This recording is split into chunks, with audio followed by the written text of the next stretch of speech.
ರಾಜ್ಯದಲ್ಲಿ ಕಾನೂನು ಸುವ್ಯವಸ್ಥೆ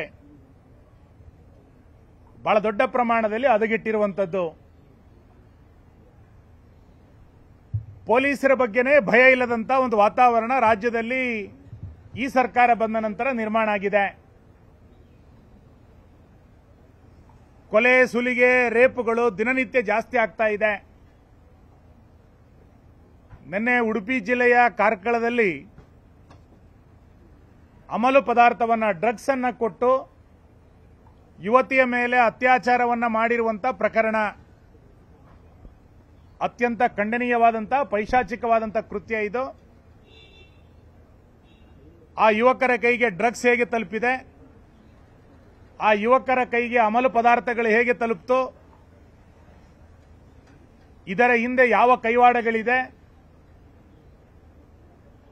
ಹುಬ್ಬಳ್ಳಿಯ ಘಟನೆಗಳು ನಡೆದಾಗ ಲವ್ ಜಿಹಾದ್ ಅಂತ ಅಂದಾಗ ಅದನ್ನ ಮುಖ್ಯಮಂತ್ರಿಗಳಾದಿಯಾಗಿ ಗೃಹ ಸಚಿವರು ಅದನ್ನು ಅಲ್ಲಗಳೆದಿದ್ರು. ಇವತ್ತು ಆ ಯುವತಿಯನ್ನ ಡ್ರಗ್ಸ್ ಅನ್ನ ಕೊಟ್ಟು, ಅಮಲು ಪದಾರ್ಥವನ್ನು ಕೊಟ್ಟು ಅಪಹರಣ ಮಾಡಿ ಅತ್ಯಾಚಾರವನ್ನ ಮಾಡುವುದರ ಹಿಂದೆ ಯಾವ ಶಕ್ತಿಯ ಅಡಗಿದೆ? ಇದನ್ನ ಸರ್ಕಾರ ಬಹಿರಂಗ ಮಾಡಬೇಕು, ಜಿಲ್ಲಾಡಳಿತ ಬಹಿರಂಗ ಮಾಡಬೇಕು. ಇದರ ಹಿಂದಿರುವಂತಹ ಎಲ್ಲ ಶಕ್ತಿಗಳ ವಿರುದ್ಧ ಪೊಲೀಸ್ ಇಲಾಖೆ ಹುಟ್ಟಡಗಿಸಬೇಕು ಅನ್ನುವಂಥದ್ದನ್ನು ಕೂಡ ನಾನು ಆಗ್ರಹಿಸ್ತೇನೆ.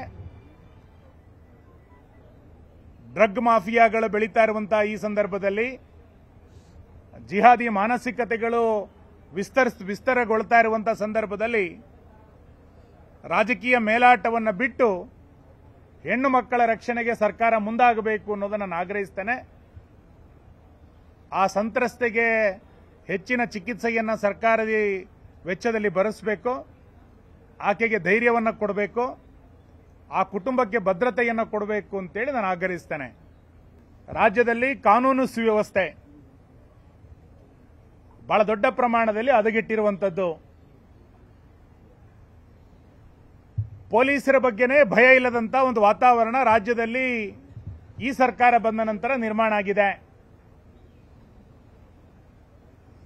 ಕೊಲೆ, ಸುಲಿಗೆ, ರೇಪುಗಳು ದಿನನಿತ್ಯ ಜಾಸ್ತಿ ಆಗ್ತಾ ಇದೆ. ನಿನ್ನೆ ಉಡುಪಿ ಜಿಲ್ಲೆಯ ಕಾರ್ಕಳದಲ್ಲಿ ಅಮಲು ಪದಾರ್ಥವನ್ನ, ಡ್ರಗ್ಸ್ ಅನ್ನ ಕೊಟ್ಟು ಯುವತಿಯ ಮೇಲೆ ಅತ್ಯಾಚಾರವನ್ನ ಮಾಡಿರುವಂತ ಪ್ರಕರಣ ಅತ್ಯಂತ ಖಂಡನೀಯವಾದಂತ ಪೈಶಾಚಿಕವಾದಂತ ಕೃತ್ಯ ಇದು. ಆ ಯುವಕರ ಕೈಗೆ ಡ್ರಗ್ಸ್ ಹೇಗೆ ತಲುಪಿದೆ, ಆ ಯುವಕರ ಕೈಗೆ ಅಮಲು ಪದಾರ್ಥಗಳು ಹೇಗೆ ತಲುಪ್ತು, ಇದರ ಹಿಂದೆ ಯಾವ ಕೈವಾಡಗಳಿದೆ, ಹುಬ್ಬಳ್ಳಿಯ ಘಟನೆಗಳು ನಡೆದಾಗ ಲವ್ ಜಿಹಾದ್ ಅಂತ ಅಂದಾಗ ಅದನ್ನ ಮುಖ್ಯಮಂತ್ರಿಗಳಾದಿಯಾಗಿ ಗೃಹ ಸಚಿವರು ಅದನ್ನು ಅಲ್ಲಗಳೆದಿದ್ರು. ಇವತ್ತು ಆ ಯುವತಿಯನ್ನ ಡ್ರಗ್ಸ್ ಅನ್ನ ಕೊಟ್ಟು, ಅಮಲು ಪದಾರ್ಥವನ್ನು ಕೊಟ್ಟು ಅಪಹರಣ ಮಾಡಿ ಅತ್ಯಾಚಾರವನ್ನ ಮಾಡುವುದರ ಹಿಂದೆ ಯಾವ ಶಕ್ತಿಯ ಅಡಗಿದೆ? ಇದನ್ನ ಸರ್ಕಾರ ಬಹಿರಂಗ ಮಾಡಬೇಕು, ಜಿಲ್ಲಾಡಳಿತ ಬಹಿರಂಗ ಮಾಡಬೇಕು. ಇದರ ಹಿಂದಿರುವಂತಹ ಎಲ್ಲ ಶಕ್ತಿಗಳ ವಿರುದ್ಧ ಪೊಲೀಸ್ ಇಲಾಖೆ ಹುಟ್ಟಡಗಿಸಬೇಕು ಅನ್ನುವಂಥದ್ದನ್ನು ಕೂಡ ನಾನು ಆಗ್ರಹಿಸ್ತೇನೆ.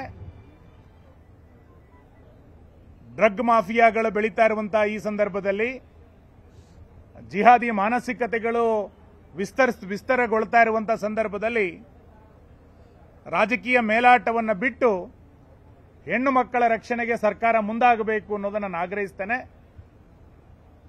ಆ ಸಂತ್ರಸ್ತೆಗೆ ಹೆಚ್ಚಿನ ಚಿಕಿತ್ಸೆಯನ್ನು ಸರ್ಕಾರದ ವೆಚ್ಚದಲ್ಲಿ ಭರಿಸಬೇಕು, ಆಕೆಗೆ ಧೈರ್ಯವನ್ನು ಕೊಡಬೇಕು, ಆ ಕುಟುಂಬಕ್ಕೆ ಭದ್ರತೆಯನ್ನು ಕೊಡಬೇಕು ಅಂತೇಳಿ ನಾನು ಆಗ್ರಹಿಸ್ತೇನೆ.